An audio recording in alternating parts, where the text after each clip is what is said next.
The God of the Old Testament, angry, violent, full of judgment. The God of the New Testament, loving, merciful, and full of grace. Is that really the story the Bible tells? Or is there something deeper going on?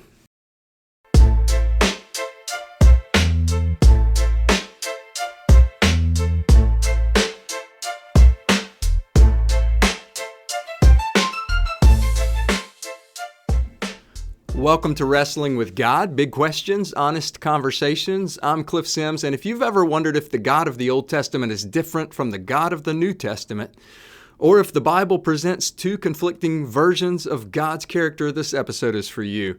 We're asking the hard questions. Does God really change between the Testaments? How do we reconcile God's judgment with His love? And what does the whole Bible reveal about who God really is? Let's break it down.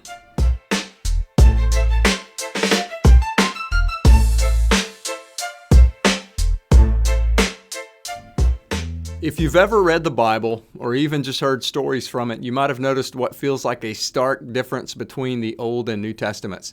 On the one hand, you've got the quote-unquote Old Testament God, sending plagues, commanding wars, wiping out cities. On the other hand, you've got Jesus, healing the sick, blessing children, teaching love and forgiveness. It's one of the reasons some people wrestle with Christianity. How can these be the same God? Did God change? Or have we misunderstood Him all along? Here's the key question. What if the whole Bible, Old and New, reveals one consistent picture of God's character? Let's zoom in on the Old Testament for a minute, because the stories of judgment are usually what make people uncomfortable. Yes, God sends floods and plagues. Yes, He commands justice against wicked nations. But if that's all we see, we're missing something huge. Take the flood in Genesis. God's judgment on human wickedness. But right in the middle of that story, God spares Noah and his family. That's mercy. Or look at God's judgment on Nineveh in the book of Jonah. What does God do when the people repent? He spares the whole city. Mercy. Again, even God's law, those long list of rules in Leviticus, it isn't about crushing people under religious weight. It's about creating a society built on justice and compassion and care for the vulnerable.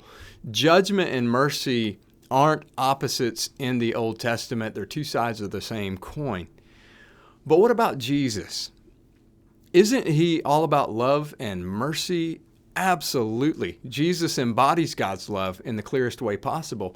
But if we really pay attention, Jesus talks about judgment a lot.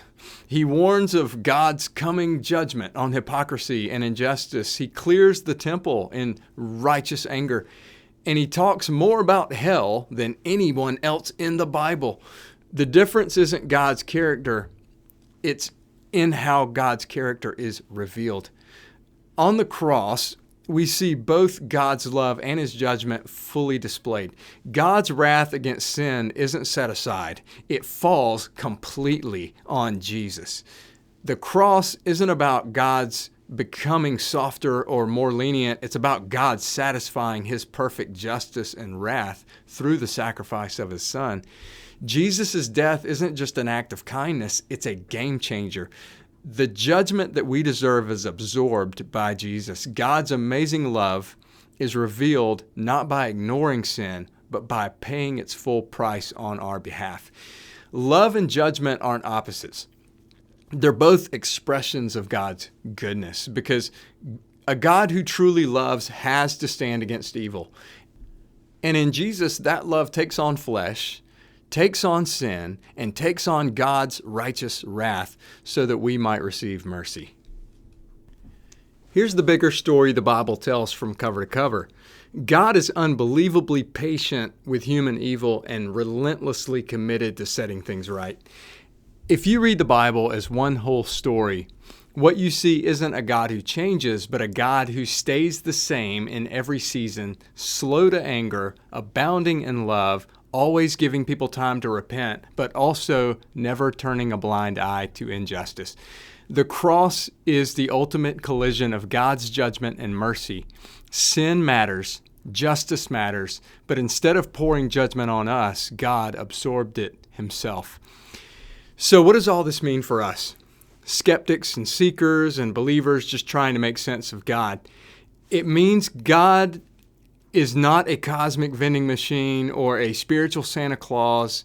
He's a God who loves fiercely, who cares deeply about justice, and who will ultimately put everything right. If you've wrestled with the idea of God's judgment, good, you're supposed to. But what if God's judgment is actually good news? What if it means the world isn't just random chaos, that evil won't get the final word? All right, let's wrap it up. First, the Bible doesn't present two different gods. It reveals one consistent God whose character is both just and merciful. 2, God's judgment is always aimed at stopping evil, not at random punishment. 3, the cross of Jesus is where God's justice and mercy meet, both in full force. 4, if you're wrestling with God's character, you're not alone. The Bible invites the struggle.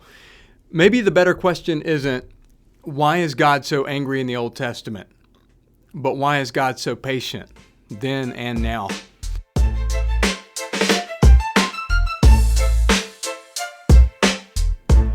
Thanks for joining me on this episode of Wrestling with God. If this sparked something in you, questions, frustrations, or even hope, share it with someone who's wrestling too. I'd love to hear your thoughts or your questions.